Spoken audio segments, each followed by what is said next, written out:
मैं ना एक आइल्स का एग्ज़ाम देना चाहती थी जॉब के लिए। तो फिर वो मुझे काफ़ी हर साल ही मैं कोशिश करती थी, क्योंकि मेरा डिवोर्स केस भी चल रहा था। इधर से मैं सोच रही थी कि चलो ये कोई मेरा करियर बन जाएगा, है ना, कि और तो मैं कुछ कर नहीं सकती, क्योंकि वो मेरा जो हस्बैंड था एनआरआई था। वो मतलब आफ्टर 7 ईयर उसने मुझे मतलब छोड़ दिया था, वो फॉरेन भी नहीं लेके गया। तो उसके बाद मेरा 5 ईयर का कोर्ट केस भी चला, उसमें भी कुछ भी नहीं हुआ। अब गुरु जी ने हाथ पकड़ा है ना। फिर वो ही अपनी संगत के लिए डिसाइड करते हैं, सब कुछ बेहतरीन ही करते हैं। जब से गुरु जी ने हाथ पकड़ा, पहले कोर्ट केस बंद करवाया। फिर ये मेरे मन में आया था कि ठीक है, मैं पहले ट्राई कर रही थी आइल्स के एग्ज़ाम की, तो कुछ मैं ना ऐसे डर सी जाती थी, दूँ या नहीं दूँ, है ना। थोड़ा स्टडी का गैप भी है, तो कोर्ट की वजह से, वैसे ही कोर्ट केस और डिवोर्स की वजह से डिप्रेशन तो वैसे ही होता है। तो गुरु जी ने हाथ पकड़ा, तो मैं ना ऑनलाइन क्लासेस लेने लगी। ऐसे मन में हो गया कि नहीं, चलो देखते हैं, लेट्स ट्राई। तो स्टडी की तरफ ना ऐसे ध्यान हो गया। तो बड़ी मतलब गुरुजी साथ में तो मेहनत करने लगी, गुरुजी ने ही करवाई है। तो करते करते फिर ना, अब वो भी जैसे कार्मिक अकाउंट होते हैं जिनसे मैं ऑनलाइन क्लासेस ले रही थी, वो ना जब मैंने फुल इसमें होता है कि तैयारी है तो पेपर देर हो जाके, है ना। तो वो उनको लगा कि ये देखिए, उनको पता भी था कि इसका डिवोर्स हुआ, कोर्ट केस हुआ ऐसे, तो वो और मतलब ना कहने लगे कि ऐसे ऐसे ना आगे आगे करी जा रही थी उसके लिए, जो एग्ज़ामिनेशन को जो रजिस्टर करना था, जो कि हाँ चलो अब मैं एग्ज़ाम दे देती हूँ। तो वो ना कोई बहाने बनाती है, दिसंबर में बहाना बना दिया, जो मेरी तैयारी थी। फिर वैसे आपको होता कि नहीं, मेरी तैयारी थी, है ना। फिर जनवरी में देना था, फिर वो ऐसे कुछ डबल माइंडेड से कुछ करी जा रही थी, मुझे ना डिस्ट्रैक्ट कर रही थी। तो वो फ़ीस के लिए कर रही थी कि ये ना बस प्रैक्टिस करी जाए और हम मुझे फ़ीस सेंड करी जाए हर मंथ। तो मैं समझ गई, तो मैंने गुरुजी से अरदास की। मैंने कहा गुरुजी, इससे मैं एग्ज़ाम मैं इनके इंस्टीट्यूट से दूँ, ये तो मैं तो पता नहीं, मुझे कंफ्यूज ही करी जा रही हैं ना। ये इसको तो पैसे का लालच है। तो फिर एक इंस्टीट्यूट लोकल देखा, वहाँ पे जाके मैंने 7 डेज़ के लिए वहाँ गई। वहाँ सिर्फ मतलब किया एग्ज़ामिनेशन के लिए मैं रजिस्टर। तो देखिए गुरुजी ने जो ज़िला चूज़ जो किया, पहले मैंने सोचा जलंधर में, लेकिन जहाँ हुशियारपुर में, लेकिन गुरुजी ने गुरदासपुर। और 7 गुरुजी का डेट ऑफ बर्थ है ना।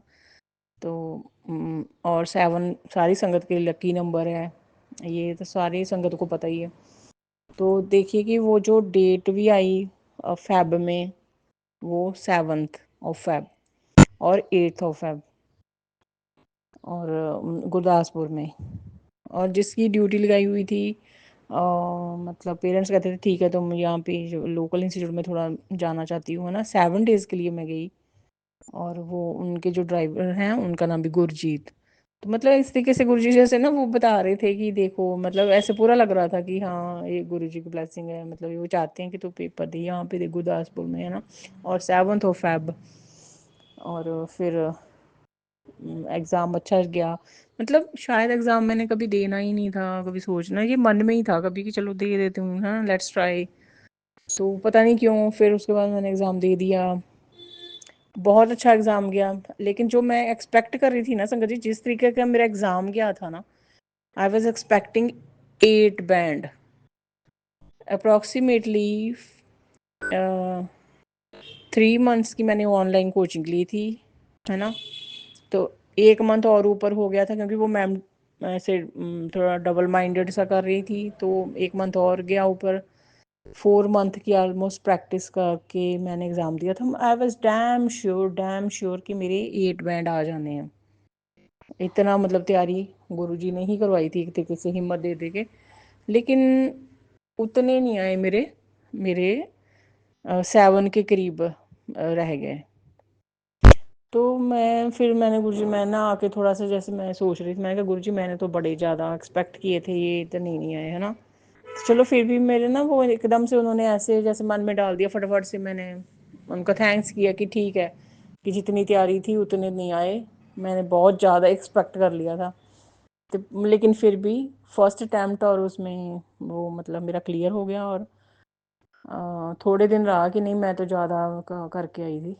तो फिर भी गुरुजी ने ये समझा दिया कि जो भी हो रहा है अच्छा हो रहा है, जो मैं तेरे लिए कर रहा हूँ तेरे बेहतरी लिए कर रहे हैं। और बस ठीक है, वो एग्ज़ाम दिया वो। और इस तरीके से जो मैं कभी सोच ही नहीं रही थी कि कभी मैं दूंगी भी, है ना, चलो वो भी हो गया। तो इस तरीके से वो प्रोग्रेस थोड़ी थोड़ी थोड़ी थोड़ी ऐसे गुरुजी ऐसे कर रहे हैं कि। और मैं ये कहना चाहती हूँ कि उस समय अगर हमें लग रहा है कि मतलब गुरुजी करता रहता है ना, उनकी संगत के हम अपना फैसला नहीं ले सकते। जो हम सोचे ना मैं कर रहा हूँ, ये हमारी तो गुरुजी पूरी तरह से मैं ख़त्म ही कर रहे हैं। थोड़ी बहुत ही जो बची है ना संगत जी, ये मैं समझ रही हूँ ये 4 सालों में वो पूरी तरह से अपनी संगत को निखारने पे वो निखारना चाहते हैं, उनको संवारना चाहते हैं। वो उनको लाइफ ऐसे ब्लेस कर रहे हैं जिसमें ये 3D वर्ल्ड के विकार ना हो, ये 3D वर्ल्ड की हौम में अहंकार ना हो। तो पूरी तरह से वो बताना चाहते कि मैं कर रहा हूँ, मैं मतलब तुम तो अपना दिमाग ना लड़ाओ। जैसे पुरानी संगत को कहते थे ना कि अपना मंदिर में आते हो तो अपना जूतों के साथ अकल रफल बार रख के हो। तो हम न्यू संगत के लिए भी यही बात है, सिमिलर समझा रहे हैं कि ये किंतु परंतु क्यों, ये दिमाग में इफ बटा ही कैसे गया जब करना ही मैं है। तो फिर ये भी कह देते कि मैं बुरा कर सकता हूँ। और इफ बट तो आने नहीं देना चाहिए। ये है कि अब उनकी शरण में है तो वो कभी बुरा नहीं कर सकते अपनी संगत के साथ। ये अगर हम कहते हैं ना 10% रिमेनिंग, अगर 90% ले लिए हमारे जन्मों जन्मों के किए पाप, तो 10% रिमेनिंग है वो कटवाने हैं। तो उसमें भी उन्होंने ईजी किया है कि कटवा लो मेरे साथ अपने कर्म कष्ट।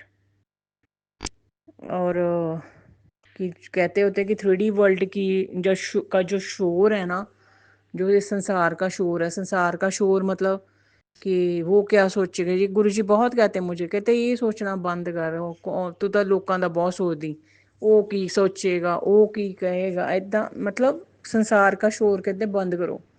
क्योंकि अगर हम संसार की तरफ देखते हैं ना तो फिर हम उस मोह माया में फंसते हैं।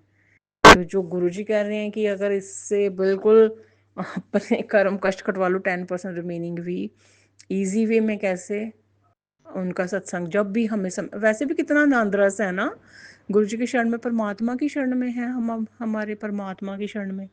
तो वो उनके सत्संग श्रवण करने में भी बड़ा ही आनंद आता है बहुत। और वो घड़ियाँ बख्शते हैं, हम कौन होते हैं वो हम पे तरस करते हैं। जब हम कहते हैं ना मैंने ऐसे बड़े सत्संग श्रवण किए, मैंने तो सारा दिन गुरबाणी श्रवण की, मैंने तो बड़ा सिमरन, ये तो वो तरस कर रहे हैं। ये तो उनका जितना शुक्राना, मतलब देखिए वो उन्होंने हमें शुक्राना करना भी सिखाया संगत जी, कि निम्रता में आ जाओ, मैं ही हूँ, और बंदे बन जाओ। जैसे पुरानी संगत को भी कहते थे, अब नई संगत को जो मैसेज पहुँचाने हैं ना कहते हैं बंदे बन जाओ, बंदे बन जाओ। ये अहंकार हमें है किस बात का, है ना। लेकिन हम ये कलयुगी जीव हैं, ये हमारे पे असर हो जाता है, लेकिन वो हमें इन चीज़ों से निकाल रहे हैं। तो मतलब मेरी लाइफ जब से गुरुजी ने हाथ पकड़ा है ना, बहुत मुझे ऐसा हौसला है ना, ऐसी हिम्मत है, ऐसा साथ है। और कितना अच्छा लगता है कि कोई हमारा ख्याल भी कौन रख रहा है, खुद परमात्मा, और हमारे शुभ चिंतक भी कौन है, खुद परमात्मा, और इतने प्यारे सतगुरु स्वरूप में। और जो टेलीपैथिक मैसेज है उनके, है ना। और देखिए कितना उन्होंने अपनी संगत के लिए इजी किया, क्योंकि गुरबाणी में भी है कि सिर्फ सलाह करो परमात्मा की, है ना, और उनकी वड्याई करो। तो हमारे तो वड्याई निकलती रहती है। ये प्लेटफॉर्म दे दिया और हम सत्संग श्रवण करते हैं, सत्संग शेयर करते हैं, है ना, अपने गुरु की वड्याई। तो मैं ये गुरु जी से ये जरूर कहती थी, मैंने कहा आपने मुझे कनेक्ट किया, आपका बहुत शुक्राना। मेरी फैमिली को किसी को नहीं कनेक्ट करवाया, तो नहीं तो मेरा सारा दिन गुरु जी करूँ, वो मानते नहीं हैं गुरु जी को, है ना। तो ये थोड़ा सा मुझे डिफ़िकल्ट लगता है। बाकी की उनकी सारी फैमिली कनेक्ट है, तो वो तो रंग ही और होता है जो भगवान का रंग है ना। तो ये मेरे लिए डिफ़िकल्ट है, क्योंकि जो नहीं, जिन पे रंग नहीं है गुरु जी का, वो नहीं समझ सकते। तो संगत जी, मैं यहीं पे शुभांग सत्संग को विराम देना चाहती हूँ। सत्संग बोलते समय कोई भूल चूक हो गई हो तो मुझे माफ़ करना गुरु जी, आप ही मुझे माफ़ कर देना। ओम नमः शिवाय, शिव जी सदा साई। ओम नमः शिवाय, गुरु जी सदा साई। जय गुरु जी, शुक्राना गुरु जी, अनंतम अनंतम शुक्राना गुरु जी महाराज। जय गुरु जी।